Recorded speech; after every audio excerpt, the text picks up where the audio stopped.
الحمد لله رب العالمين والصلاة والسلام على رسوله الكريم أما بعد فأعوذ بالله من الشيطان الرجيم بسم الله الرحمن الرحيم لقد كان لكم في رسول الله أسوة حسنة وقال في موضع آخر ادع إلى سبيل ربك بالحكمة والموعظة الحسنة صدق الله مولانا العظيم. صدر علی وقار اور سامعین ذی احترام، اسلام ایک مکمل ذاتِ حیات ہے اور محمد عربی صلی اللہ علیہ وسلم مکمل نمونہ ذاتِ حیات ہے. آپ کی بعثت کا مقصد تبلیغ دین ہے اور تبلیغ دین کا سب سے پہلا عدم حسن اخلاق اور مدعو کے ساتھ ہمدردی ہے، کیونکہ قرآن کریم نے جہاں دعوت اللہ کی اہمیت کو بتلایا تو وہیں اس کے اصول و ضوابط کو بھی بتلایا.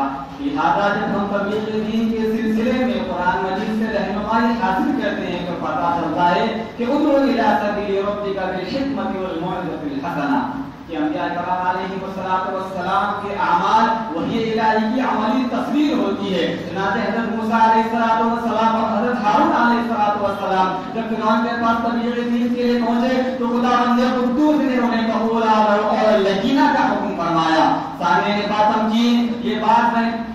سامعین باتمکین یہ دعوت دین انبیاء اور رسول تک محدود نہیں بلکہ اس کی ذمہ داری ہر زمان مکان کے مسلمانوں اور علماء پر عائد ہوتی ہے. اللہ کے نبی علیہ السلام نے ارشاد فرمایا بلغوا عنی ولو آیا، میری بات دوسروں تک پہنچاؤ اگرچہ ایک ہی بات ہو. اسی جگہ حجۃ الوداع کے موقع پر اللہ کے نبی علیہ السلام نے حضرات صحابہ کو مخاطب کرتے ہوئے فرمایا الا فلیبلغ الشاہد الغائب ورب مبلغ او عام سامع. اے میرے صحابہ، تم نے 23 سال کے اندر جو دین، جو شریعت، جو اسلام مجھ سے سیکھا ہے، اب اس دین کو، اس شریعت کو، اس اسلام کو ان لوگوں تک پہنچا دو جو لوگ یہاں موجود نہیں ہیں. ان لوگوں تک پہنچانا تمہاری ذمہ داری ہے. ہو سکتا ہے کہ جس تک یہ بات پہنچے وہ خود سننے والے سے زیادہ اسے محفوظ رکھنے والا ہو.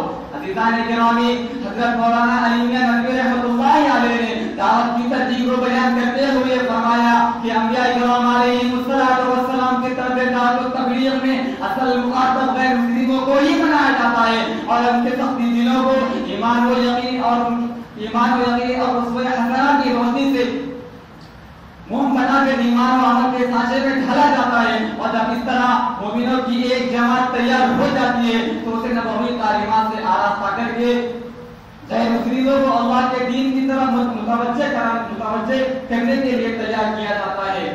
یہی وجہ ہے کہ خداوند قدوس نے جہاں ایک طرف ادعو الی سبیل ربک بالحکمۃ والموعظۃ الحسنہ کے ذریعے دعوت دین میں حکمت اور اچھا انداز کرنے کا حکم فرمایا تو وہیں لقد کان لکم فی رسول اللہ اسوۃ حسنہ فرما کر اپنی دعوت کو اسوہ نبوی میں ڈھالنے کی تعریف فرمائی تو کہیں مقولہ لکینہ فرما کر مطلوب کے ساتھ نبی سے بات کرنے کی تعلیم دی تو کہیں یا ایھا الرسول بلغ ما انزل الیک من ربک فرما کر تبلیغ کی تعلیم اور آپ کو تسلی دی تو کہیں اس نبی کی زبانی یہ الفاظ کہلوائے ابلغکم رسالات ربی وانا لکم ناصح امین تو کہیں ومن احسن قولا ممن دعا الی اللہ وعمل صالحا فرما کر دعوت دین کو سب سے بہترین بات قرار دیا.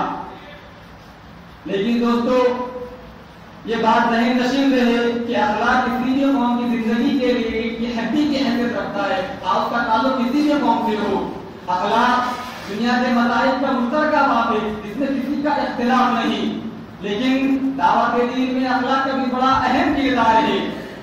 اللہ کے نبی علیہ السلام نے اخلاق کی اہمیت کو بتلاتے ہوئے ان من احبکم الی احسنکم اخلاق کے ذریعے اخلاق کے بلند مرتبے کو بتلایا.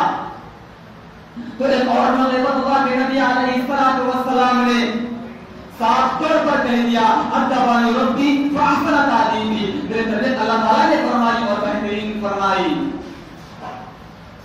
جی ہاں دوستو، آپ کو وہ واقعہ بھی یاد ہوگا کہ اللہ کے نبی علیہ السلام ببول کے درخت کے سائے میں آرام فرمانے لگے اور اپنی تلوار کو درخت پر لٹکا دی تو ایک اعرابی شخص آیا اور تلوار کو یہاں سے نکال کر کہا اے محمد تجھ کو کس سے کون بچائے گا؟ تو جناب رسول اللہ صلی اللہ علیہ وسلم نے اطمینان سے کہا اللہ.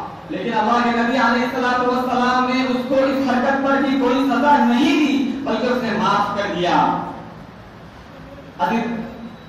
لیکن دوستو یاد رکھو کہ اللہ کے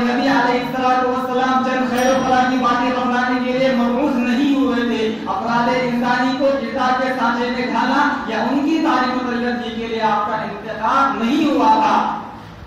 کسی خلوت میں بیٹھ کر ذکر و اذکار تلاوت اور عبادت ہی آپ کا مقام نہ تھا، بلکہ آپ صلی اللہ علیہ وسلم کا مقصد حیات کو ایک ہماری صالح اور مفید انقلاب برپا کرنا تھا. آپ صلی اللہ علیہ وسلم نظام تہذیب و معاشرت کی اثر نو تعمیر چاہتے تھے. آپ صلی اللہ علیہ وسلم تو انسانیت کو نئے اعتقادی اور اخلاقی کردار کے سانچے میں اور بہترین تنظیم رشتے میں پرونے کے لیے تشریف لائے تھے. آپ صلی اللہ علیہ وسلم نے مکمل نظام زندگی اور الملک للہ الحکم للہ کا وہ ہماری تخیل پیش کیا، بلکہ اس کی تاسیس کر کے اسے عملی جامہ پہنایا. اللہ تعالیٰ سے دعا ہے کہ اللہ تعالیٰ ہم سب کو دعوت دین اور اپنے اخلاق سے مزین فرمائے. آمین. وما علینا الا البلاغ.